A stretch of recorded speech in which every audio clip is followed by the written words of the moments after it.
The English reformers, while renouncing the doctrines of Romanism, had retained many of its forms. Thus, through the authority and creed of Rome were rejected, not a few of her customs and ceremonies were incorporated into the worship of the Church of England. It was claimed that these things were not matters of conscience, that though they were not commanded in Scripture, and hence were non essential, yet, not being forbidden, they were not intrinsically evil.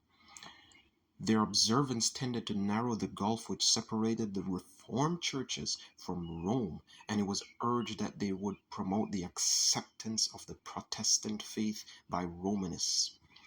To the conservative and compromising, these arguments seemed conclusive, but there was another class that did not so judge.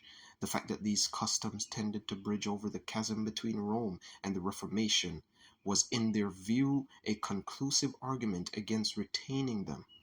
They looked upon them as badges of the slavery from which they had been delivered and to which they had no disposition to return. The reason that God in His Word established regulations governing His worship and that men were not at liberty to add to these or to detract from them.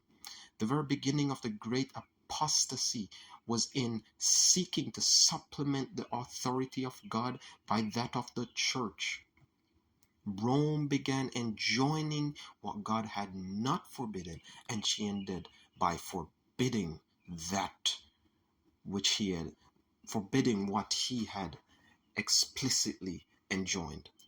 They regarded many of the established customs of the English church as monuments of idolatry, and they could not in conscience unite in her worship.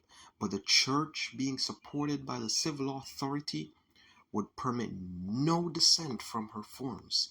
Accept attendance upon her service was required by law, and unauthorized assemblies for religious worship were prohibited under the penalty of imprisonment, exile, and death. Great Controversy, page 289, paragraph 1 to 290,